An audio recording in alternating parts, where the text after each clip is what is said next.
Romanos capítulo de número 10, versos 14 a 21. Abra a palavra de Deus. Deixe ela bem aberta durante todo o nosso tempo. Vamos fazer a leitura dela com reverência e santa expectativa. Romanos 10, versos 14 a 21. Assim diz o texto sagrado. Como, pois, invocarão aquele em quem não creram? E como crerão naquele de quem não ouviram falar? E como ouvirão se não houver quem pregue? E como pregarão se não forem enviados? Como está escrito, como são belos os pés dos que anunciam boas novas. No entanto, nem todos os israelitas aceitaram as boas novas. Pois Isaías diz: Senhor, quem creu em nossa mensagem? Consequentemente, a fé vem por se ouvir a mensagem, e a mensagem é ouvida mediante a palavra de Cristo. Mas eu pergunto, eles não a ouviram? Claro que sim. A sua voz ressoou por toda a terra, e as suas palavras até os confins do mundo. Por isso, novamente pergunto, verso 19, será que Israel não entendeu? Em primeiro lugar, Moisés disse: farei que tenham ciúmes de quem não é meu povo. Eu os provocarei a ira por meio de um povo sem entendimento. E Isaías diz ousadamente: fui achado por aqueles que não me procuravam. Revelei-me àqueles que não perguntavam por mim. Mas a respeito de Israel, ele diz: o tempo todo estendi as mãos a um povo desobediente e rebelde. Pai, estamos diante da Tua palavra, Senhor. Temos expectativas no coração. Queremos ser pastoreados. Queremos que o Senhor nos dê uma palavra de encorajamento, de correção, de exortação. Pedimos a Tua orientação, portanto, neste instante. Sabemos que necessitamos ouvir a Tua voz. Por ela, então, clamamos, cientes de que dependemos completamente do Senhor. Socorre-nos para a Tua glória, apesar de nossas fraquezas. Em nome de Jesus. Amém. Irmãos queridos, Romanos capítulo 9, 10 e 11 formam um bloco extremamente crucial das Escrituras Sagradas. E merece naturalmente a nossa atenção especial. Porque são nesses capítulos que o apóstolo Paulo discorre sobre coisas das mais altas importâncias para si mesmo. A sua própria etnia, o seu próprio povo, as pessoas com quem andava e conhece muito bem. Os judeus. Paulo era um judeu e naturalmente amava muito os seus pares. Nutria certa afeição pelos seus compatriotas. Isso chegou a tal ponto de ele dizer que toparia trocar com eles na condenação para que eles pudessem ser salvos. Capítulo 9, versos 1 a 3. De modo que um bom leitor, ao se aproximar desse texto, consegue notar certa agonia emocional nas palavras que são apresentadas. Como se ele tivesse com a voz trêmula, um pouquinho gaguejando, na medida em que ditava o conteúdo desta carta para Tércio, aquele que escreveu o livro de Romanos, capítulo 16, verso número 22. Há grande lamento do apóstolo Paulo aqui, porque muitos dos judeus, a grande maioria, havia rejeitado o evangelho de Jesus Cristo. Verdade seja dita, eles tinham zelo, ok? Tinham zelo, tinham uma certa preocupação com a palavra, queriam seguir de forma correta, mas essas coisas eram colocadas no lugar errado. Esse zelo não era baseado, capítulo 10, versos 2 a 4, em conhecimento verdadeiro. Eles queriam mesmo era seguir seu próprio caminho, confiar na força do braço, depender do mérito pessoal, com muita justiça própria. E assim, por consequência, desprezavam a justiça que vem pela fé em Jesus Cristo. É por isso que Paulo lamenta bastante, irmãos. O conteúdo preciso da mensagem do apóstolo Paulo era justificação pela fé. E é óbvio que esse ensino era palpável. Paulo fez questão de pregar isso por muito tempo. As Escrituras são claras nesse sentido. O ensino é palpável. Para Paulo não importa a sua etnia. Não importa o idioma que você fala, a cor da sua pele. Todo aquele que invocar o nome do Senhor será salvo. Verso de número 13. Porém, infelizmente, a recusa ao evangelho foi a opção preferida pelos judeus. E é óbvio que essa decisão seria terrível, uma péssima ideia. O tempo se encarregaria de provar isso aqui. Só que por ora, no mínimo, uma lição precisaria ser extraída disso tudo. E é justamente o que o nosso texto vai fazer. A partir de uma palavra de advertência profunda à igreja de Roma, a qual, coincidentemente, era constituída de cristãos que vieram do judaísmo e cristãos que vieram do mundo gentílico, tendo naquela altura problemas de relacionamentos. Possivelmente, um grupo se achando mais especial do que outro, podendo exigir coisas dos outros, ou até mesmo esperando um tratamento diferente da parte de Deus. A mensagem do apóstolo Paulo, como adiantei, é de advertência. E penso que a mesma coisa serve para nós, crentes e descrentes que estão em nosso meio. Eis a seguinte mensagem: não rejeitem a oferta do evangelho. Guarde no coração isso. Não rejeitem hoje a mensagem, a oferta do evangelho. Por que não se deve rejeitar a oferta do evangelho? Eu trago duas respostas. Primeiro, versos 14 a 17, olhe para a Bíblia. Não devemos rejeitar a oferta do evangelho, porque o evangelho, em certo sentido, é pregado por Cristo, o próprio Deus. Olhe para a palavra, verso de número 14. Veja como começa o apóstolo Paulo. Saiba você que nos tempos do Novo Testamento, esse autor era mais do que simplesmente um evangelista romântico. Embora tenha assim escrito aos Coríntios em sua primeira carta, que a sua mensagem não era acompanhada de palavras persuasivas, de sabedoria humana, ele simplesmente não fazia o tipo do sujeito que dizia: eu era cego, agora vejo, ponto final. Essa é a minha pregação. Não. Paulo fora habilitado nos elementos retóricos que aprendeu na cidade de Tarso, onde nasceu e foi educado, capítulo 21 de Atos. Assim, toda vez que escrevia, toda vez que pregava, toda vez que ensinava, ele adornava a verdade com requinte. Ele embelezava a apresentação da sua mensagem. É o que vai acontecer nas perguntas levantadas dos versos 14 e 15. Como, pois, invocarão aquele em quem não creram? E como crerão naquele de quem não ouviram falar? E como ouvirão se não houver quem pregue? E como pregarão se não forem enviados? Novamente aqui ele se utiliza da chamada diatribe. Lembra disso? Quando ele levanta oposição. Alguém imaginário que tem objeções ao seu ensino. Por adiantamento ele faz perguntas e responde. Só que de maneira bem lógica. São 4 questões, paralelas em estrutura, funcionando como uma espécie de corrente. E o interessante é que essa corrente é regressiva. Ela vai do efeito final para a sua causa primeiro. Vejam, as pessoas não podem invocar a quem não creem. Elas também não podem crer em quem não ouviram.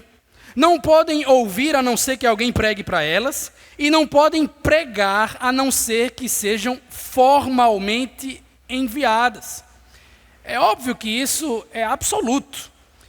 trata de todos os casos de pregação e audição, mas dentro do contexto, analisando o texto anterior e o posterior, nós podemos dizer que o espírito das perguntas indica que o autor sagrado está fazendo uma séria acusação contra os judeus, adiantando objeções para mostrar que são absurdas. Para entendermos isso, é necessário que façamos a consideração de 3 detalhes que estão intimamente relacionados nessas palavras aqui. Em primeiro lugar, o personagem significativo da segunda pergunta. A NVI lê o seguinte: e como crerão naquele de quem não ouviram falar? Como crerão naquele de quem não ouviram falar?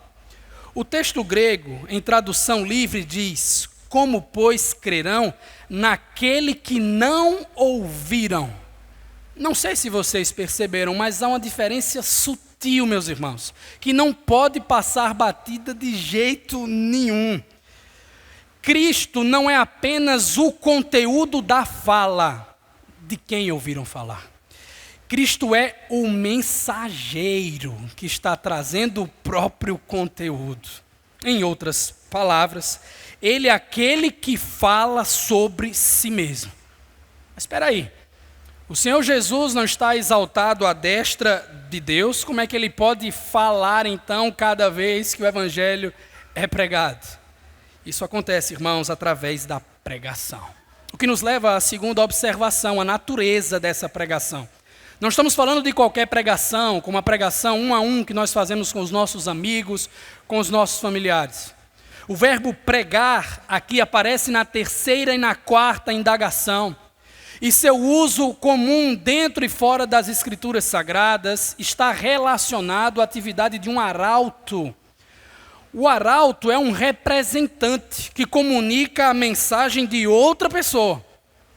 Nos tempos antigos, o arauto é aquele personagem que tinha sido enviado por um rei, um comandante e um general para ir adiante dele proclamando a vitória militar para o povo. Ele ouvia o que o rei tinha a dizer e com fidelidade transmitia isso para toda a população. Trazendo para o texto, a pregação que nós temos em mente aqui, que Cristo fala e é conteúdo, obviamente, é a pregação do Evangelho. Ela parte de um arauto, um representante de Cristo. Agora, essa não é qualquer pregação. Sem desprezar as outras pregações, tá, irmão? Mas essa não é qualquer pregação. Essa é a pregação de alguém que foi formalmente enviado. Como então ser um arauto sem envio? É impossível, porque o arauto não tem autoridade longe daquele que o enviou. O rei, o general, o comandante precisa comissionar o pregador para que ele seja seu porta-voz. Se assim não for, ninguém vai reconhecer ele de fato em seu ofício. Só que essa é uma tarefa muito honrosa. O apóstolo sabe muito bem disso. Ele cita então Isaías capítulo 52, verso 7, para fundamentar o que está dizendo. Como são belos os pés dos que anunciam as boas novas. 700 anos antes estava lá o profeta Isaías, dizendo que ele e outros profetas que anunciavam as boas novas, o evangelho, eram arautos, eram representantes de Cristo na pregação. E Cristo pregava por intermédio deles. Isaías 44, 28, Jeremias 29, 10, Ezequiel 36, 37 e outros. Eram mensageiros que traziam a boa notícia. Daí vem o nome evangelho. Da vitória militar, em certo sentido, a notícia da libertação futura do povo de Deus do cativeiro onde estavam inseridos. Era uma vitória certa, por adiantamento eles proclamavam, e assim eram representantes de Deus na comunicação da mensagem. Eu quero que os irmãos notem que os arautos não tinham mensagem própria, eles tinham que transmitir a mensagem que ouviam daquele que tinha enviado cada um deles.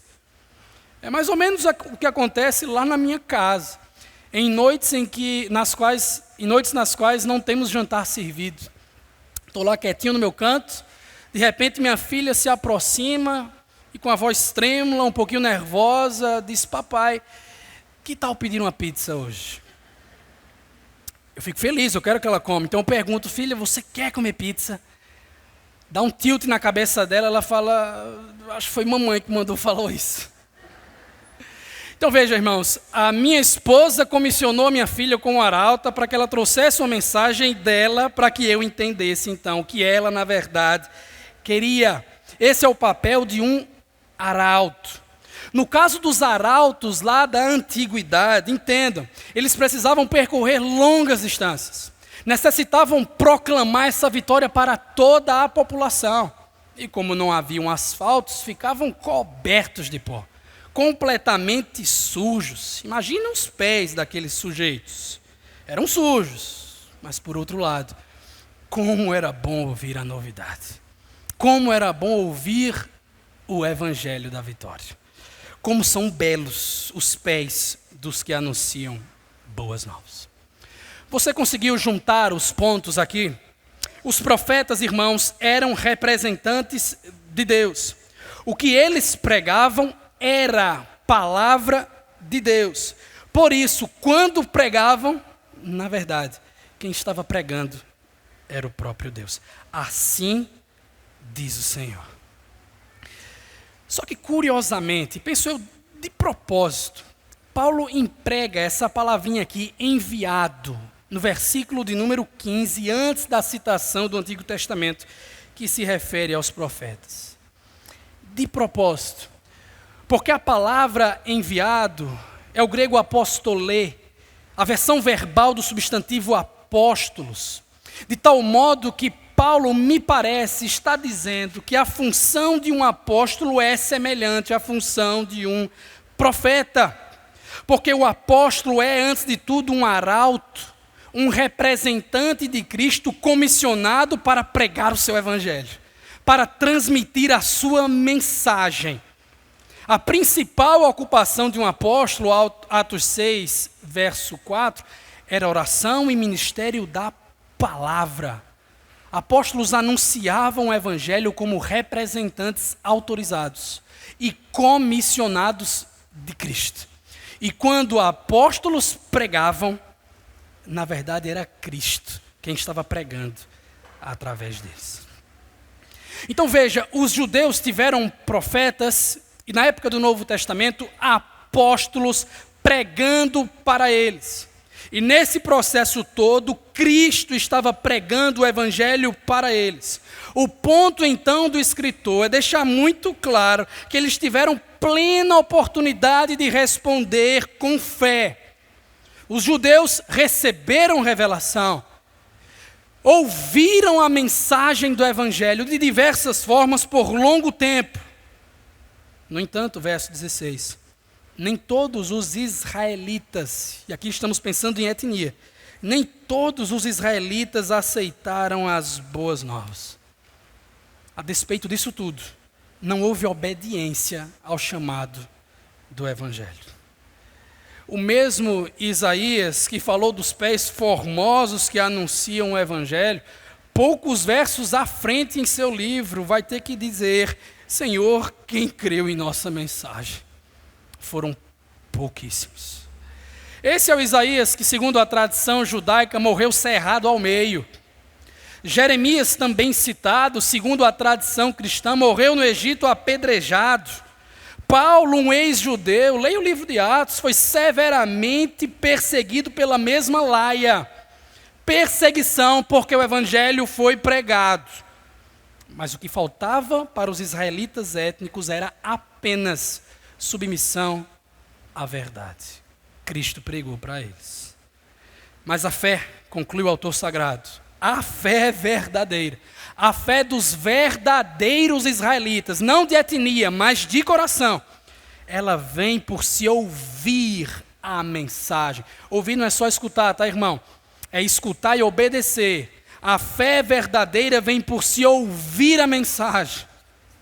E a mensagem é ouvida mediante a palavra de Cristo. A fé verdadeira nasce da fala da pregação. É lógico que isso envolve cada um de nós, mas o texto fala especialmente de profetas e apóstolos pregando para os judeus em seu ofício. Um arauto transmitindo a mensagem de Cristo. Cristo pregando através do arauto. Essa é a palavra de Cristo. Você consegue notar a relevância disso para nós hoje, no nosso ambiente? Talvez esteja pensando que essas coisas ficaram lá para trás. Porque dizem, né, apóstolo bom é apóstolo morto. Para que ninguém me entenda mal, apóstolo bom é apóstolo que já morreu, tá? Porque de fato não existem mais Paulos, não existem mais Pedros, não existem mais Joões. O dom da profecia também parece ter cessado junto com os dons de línguas, interpretação de línguas e cura. Então, como é que isso pode ter a ver com a nossa igreja hoje? Profetas estão lá atrás, apóstolos também. Irmão querido, um pré-requisito para se tornar presbítero / pastor é ser apto ao ensino. E uma das instruções mais enérgicas que nós encontramos no Novo Testamento para um deles vem do próprio apóstolo Paulo. 2 Timóteo capítulo 4, ele diz a seu filho na fé: pregue a palavra. Eu conjuro você na presença de Deus, faça isso, pregue a palavra, porque essa é a principal função de um presbítero, de um pastor. Não é à toa que todos os presbíteros que manejam bem a palavra da verdade são dignos de dobrados honorários. Me entendam, irmãos, aconselhar é muito importante. Fazer visitas é muito importante, porém, antes de tudo, Deus quer que o ministro pregue. Ele foi comissionado na sua ordenação para isso, com imposição de mãos. É dessa forma que ele melhor pastoreia o rebanho de Deus. Deus quer que o ministro pregue. Por quê? Porque Deus fala quando o ministro prega. Essa é uma doutrina bíblica que foi esquecida ou corrompida na história da igreja, mas graças a Deus resgatada pela tradição reformada e mantida até hoje. Heinrich Bullinger, no primeiro capítulo da segunda confissão helvética, ele cravou que a pregação da palavra de Deus é a palavra de Deus. É o que nós chamamos de pregação como princípio vox Dei, pregação como princípio voz de Deus. A ideia de que quando um arauto comissionado por Deus prega a palavra, Cristo está falando com seu povo. É a palavra de Cristo. Nesse sentido, irmãos, os ministros têm papel semelhante aos profetas e aos apóstolos. Mas não me entenda mal, nós não somos católicos romanos. Nós não cremos de jeito nenhum na sucessão apostólica ou em novos ensinos que falsos pregadores estabelecem como se fosse palavra de Deus. Por outro lado, nós reconhecemos o que há em 1 Pedro capítulo número 4, versos 10 e 11. Cada um exerça o dom que Deus deu para servir os outros. Se alguém prega, pregue como palavra de Deus. O que é isso? Pregação expositiva. Eu penso que essa expressão pregação expositiva é tão redundante quanto subir para cima. Porque a natureza da pregação bíblica, Antigo e Novo Testamentos, é de exposição. E eu não estou falando aqui de tipo de sermão, mas da filosofia, do método por trás de cada um. Porque até quando um pregador sério, eu estou falando de um pregador sério, tá, irmãos? Até quando um pregador sério faz um sermão temático, ele está expondo a Escritura Sagrada. Quando um pregador sério expõe a Escritura Sagrada, prega a palavra de Deus, o Senhor está falando. Deus está liderando o seu povo. Deus está pastoreando cada um de nós. Deus está confrontando cada um de nós em nossos pecados. Deus está nos liderando. Entenda, irmãos, quando o ministro fala, Deus dá a sua palavra de autoridade para cuidar do nosso coração. A pregação como princípio voz de Deus é o meio de Deus mesmo continuar operando na proclamação da sua palavra. Sabemos que a revelação especial se encerrou com o cânon das Escrituras Sagradas, mas a pregação é o meio contínuo de aplicação dessa revelação, de comunicação daquilo que já foi revelado para a igreja e para o mundo. Portanto, toda vez que a palavra é pregada, a voz de Deus é ouvida, exortando e transformando o seu povo. Sendo assim, um pequeno lembrete. Preste muita atenção, meu querido. Preste muita atenção no que você ouve domingo após domingo. É um absurdo eu pedir que você deixe as distrações de lado, que você não mexa no seu celular, que você durma melhor no dia anterior para estar muito atento, para escutar a voz do Senhor. Deus está falando. Quando Deus se fala, nós nos calamos. Onde Deus está, nós tiramos a sandália dos nossos pés. Reverência, respeito, submissão. Os judeus não tinham desculpa alguma para rejeitar o ensino de Cristo, porque eles ouviram Cristo nos profetas e nos apóstolos. O que dizer de nós hoje que temos profetas, apóstolos, o próprio Cristo pregando domingo após domingo? Nós também não temos desculpas, não podemos rejeitar a oferta do Evangelho. Deus já tem instruído você a como lidar com aquela questão do seu casamento, irmão. Deus muito provavelmente já falou com você em como lidar com aquele impasse no seu trabalho. Deus já falou com você a respeito de como escolher um pretendente para se casar. Você ouviu? Você prestou atenção na voz do Senhor? Lembre-se, o propósito das palavras de Paulo aqui, a sua audiência original, os cristãos da igreja lá de Roma, é ensinar que ao rejeitar um pregador fiel, um arauto verdadeiro, a pessoa estará rejeitando o próprio Jesus Cristo. Porque rejeitar a mensagem é rejeitar também o mensageiro dessa mensagem. Ouvidos abertos então, irmãos. Corações prontos para obedecer ao chamado do Evangelho, para responder com fé, seguindo a doce voz do Senhor. Quanto aos ministros, aos pastores, aos presbíteros, irmãos queridos, encorajamento. Pregação expositiva é uma marca da nossa igreja. Quem dera fosse marca de todas as igrejas cristãs, deveria ser. Mas é marca da nossa igreja e nós não abrimos mão disso. Essa, inclusive, foi resposta de pelo menos 90% de vocês, quando foram interrogados sobre o porquê de querer congregar conosco. Ouvir a voz do Senhor é algo sublime, irmãos. É algo que aquece nosso coração, que nos dá orientação para seguir no seu caminho. É algo belo, adequado.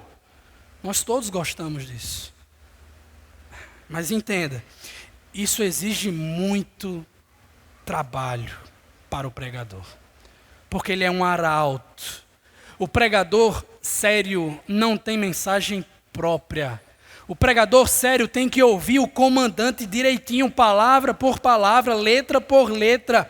Tem que entender a intenção do seu comandante.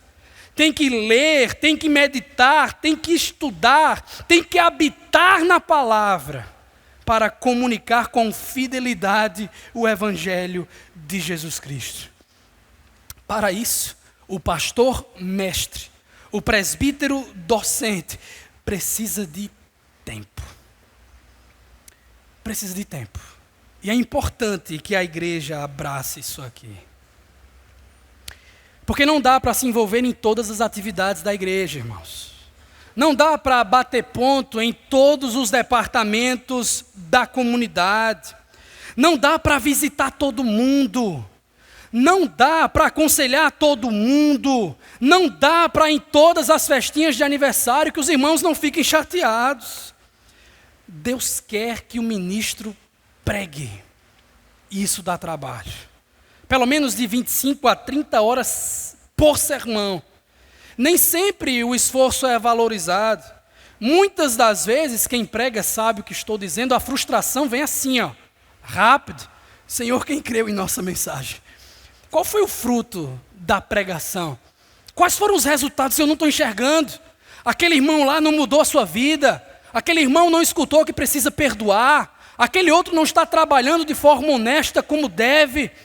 Senhor, quem creu em nossa mensagem? Ainda assim, cada minuto importa. Cada esforço importa, nada será em vão. Porque Deus cumpre os seus propósitos quando Cristo fala, irmãos. De salvação, de edificação ou de juízo. E quando a fé nasce através da pregação, meus irmãos, é motivo de glorificar o nome do Senhor. Quando uma pessoa é salva, há festas nos céus, a realização de bom serviço realizado, porque a fé vem pelo ouvir, e ouvir não a palavra do pregador, não ouvir as suas ideias, mas ouvir a palavra de Cristo, o Evangelho sendo proclamado. Então, queridos pastores, pregadores, presbíteros, encorajamento, irmãos. Que Deus nos use, apesar de quem somos, de nossas fraquezas, para apacentar as suas ovelhas. É isso que Ele quer de nós.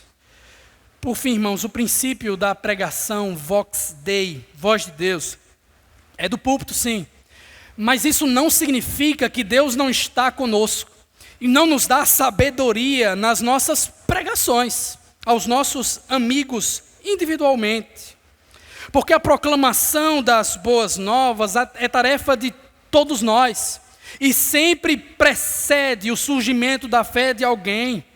Você pode se sentir constrangido, sem habilidade, com vergonha de compartilhar o Evangelho, se sentindo sozinho. É nesse contexto da missão, em Mateus 28, não apenas a apóstolos, não apenas a alguns selecionados, mas a todos que Jesus disse: eu estarei sempre com vocês até o fim dos tempos. Essa é a promessa de Jesus a todos os seus discípulos, porque Ele sabe que compartilhar o Evangelho é tarefa de todo crente. Não é à toa que ao enviar 70 discípulos, não apenas apóstolos, 70 discípulos, Jesus disse: aquele que lhes dá ouvidos está me dando ouvidos. Aquele que os rejeita está me rejeitando. Então, na pregação 1 a 1, nós também somos representantes de Cristo. Como ouvimos na semana passada, todos nós somos embaixadores do Rei. Embora apenas os ministros sejam arautos no sentido mais estrito do termo, todos os crentes são representantes do Senhor, que devem agir com responsabilidade e pregarem a palavra de Deus, o Evangelho de Jesus Cristo. Amém, meus irmãos? Nós aprendemos que não devemos, de forma alguma, rejeitar a oferta do Evangelho, porque o Evangelho é pregado por Cristo, no sentido litúrgico, domingo após domingo. Agora, versos 18 a 21. Porque o Evangelho é claro e não haverá justificativa diante da condenação.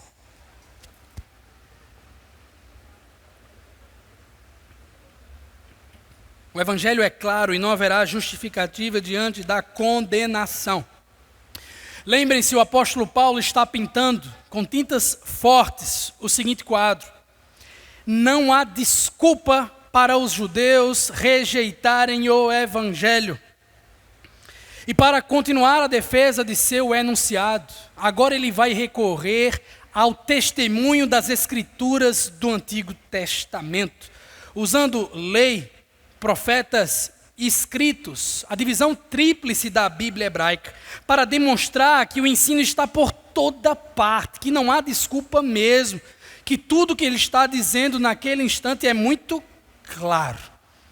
Verso 18 nós lemos: mas eu pergunto, novamente uma objeção, eles não a ouviram? Isto é, será que os judeus não ouviram a palavra de Cristo?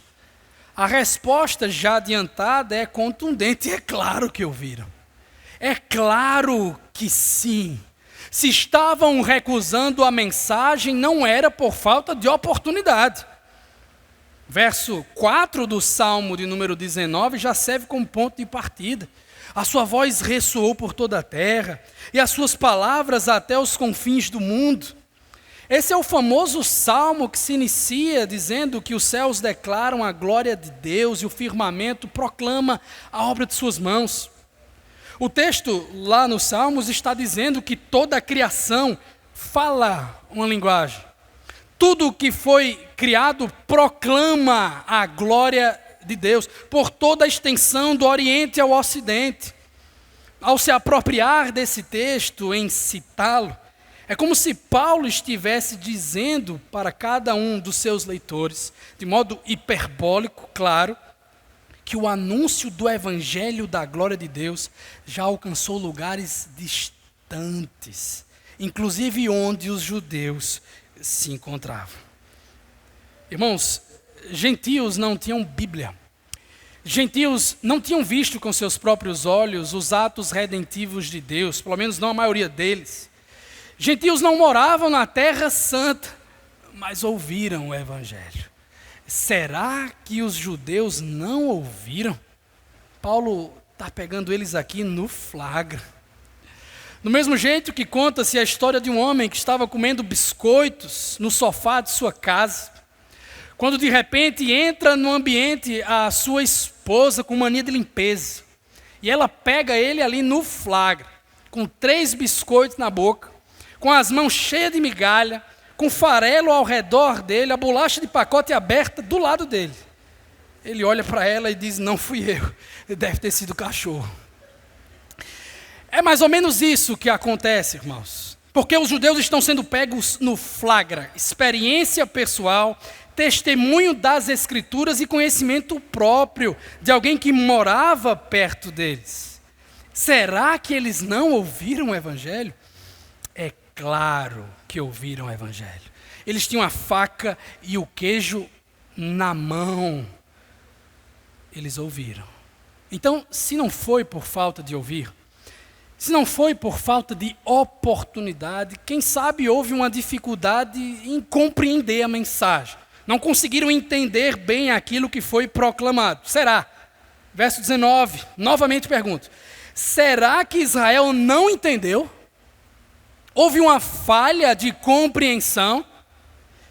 Para rebater isso, agora Paulo chama Moisés e Isaías. Primeiramente, farei que tenham ciúmes de quem não é meu povo. Eu os provocarei a ira por meio de um povo sem entendimento. Depois, fui achado por aqueles que não me procuravam. Revelei-me àqueles que não perguntavam por mim. Primeiro, ele coloca diante dos leitores o texto de Moisés, em Deuteronômio capítulo 32. Sobre o tal, um comentarista esclarece: Moisés repreende o povo de Israel por eles terem se voltado para deuses estrangeiros. O povo de Israel deixou o Senhor enciumado ao fazer isso, se voltando para deuses estrangeiros. Portanto, quando o Senhor trouxesse julgamentos sobre eles, e aí vem a ironia, ele iria deixá-los enciumados por aqueles que não eram seu povo. O povo de Deus ficaria enciumado à medida que se lembraria das bênçãos que perdeu, restando a ira em direção àqueles que o substituíram, um povo estrangeiro. Deus virou a moeda. Já em Isaías capítulo 65, verso 1, perceba que há uma ênfase no direito soberano de Deus conceder salvação a quem Ele quer. Ele concede salvação a quem Ele quer, nós já estudamos isso aqui. Portanto, para resumir o que foi dito em todas as situações, em todas as circunstâncias e citações do apóstolo, a rejeição do evangelho por parte de Israel não tinha nada a ver com a falta de oportunidade para ouvir. Não tinha nada a ver com a falta de habilidade para entender. A mensagem se espalhou por vários lugares. Essa mensagem estava prevista no Antigo Testamento. Essa mensagem foi compreendida por gentios distantes. Se os judeus não quiseram, tem quem queira, os gentios.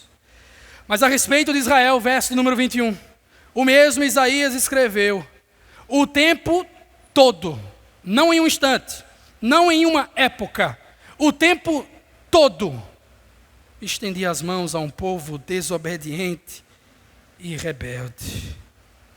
De acordo com Paulo, veja, ao ter pronunciado juízo sobre Israel, Yahvé não estava agindo de maneira arbitrária, do nada, sem justificativa, porque houveram sinais, houveram eventos, houveram arautos, textos, até o próprio Deus encarnado diante deles, para que os israelitas respondessem com fé. Paciência não faltou, não. Porque as mãos de misericórdia do Senhor estiveram estendidas o tempo inteiro, o dia todo. Mas o Israel, cheio de orgulho, querendo justificar-se por méritos próprios, disse um sonoro não a Jesus de Nazaré, ao Rei da Glória, o Evangelho de Deus. Mas a mensagem era clara. E diante disso, não haveriam desculpas. A condenação dos tais era merecida. Agora, não pense você que a situação de hoje é tão diferente, ok? Porque dizem que no Brasil existem cerca de 30% de evangélicos.